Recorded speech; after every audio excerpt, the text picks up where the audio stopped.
বোনের বাড়ি যাওয়াই আচিয়ার কাল হয়ে দাঁড়ালো মৃত্যুর দর্শনের শিকার হয়ে বেশ কয়েকদিন মৃত্যুর সাথে লড়াই করে অবশেষে মৃত্যুর কাছে হার মানা বৃহস্পতিবার 1টার দিক আছিয়া মারা যান।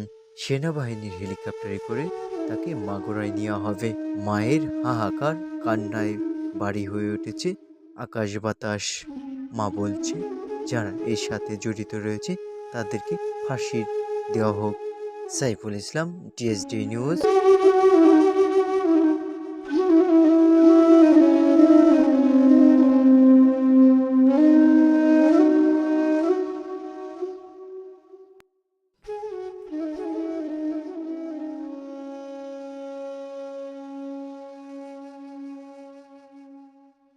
সেন্ট্রাল জামে মসজিদের যিনি আমাদের ইমাম সাহেব আছেন উনি এই জানাজা পড়াবেন এবং আপনারা যারা এখনো এসে পৌঁছননি মেহেরবানি করে আপনারা এই জানাজায় অংশগ্রহণ করবার জন্য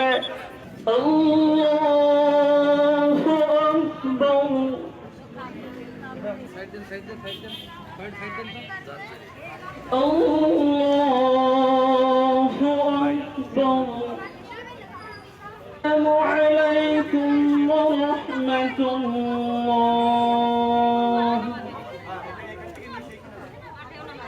السلام عليكم ورحمة الله.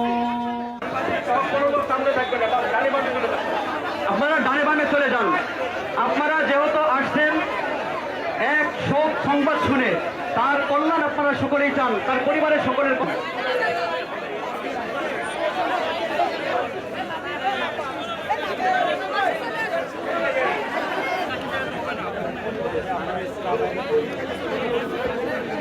আসিয়া খাতুন মারা যায়নি, আসিয়া খাতুনকে হত্যা করা হয়েছে। এটা কোনো মৃত্যু না। আমরা যদি বলি আসিয়া খাতুন মারা গিয়েছে এটা ভুল বলা হবে, বরং আসিয়া খাতুনকে পরিকল্পিতভাবে হত্যা করা হয়েছে। আমরা পুরো বাংলাদেশ আসিয়া খাতুনের কাছে ক্ষমা প্রার্থী।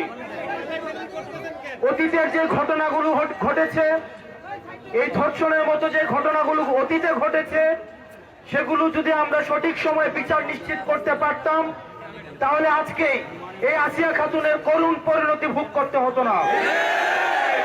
আমরা অতীতে কোন ধর্ষণের একটাও দৃষ্টান্তমূলক শাস্তি আমরা দৃশ্যমান করতে পারিনি। আমরা পুরো বাংলাদেশ আমরা আসিয়া খাতুনের কাছে ক্ষমা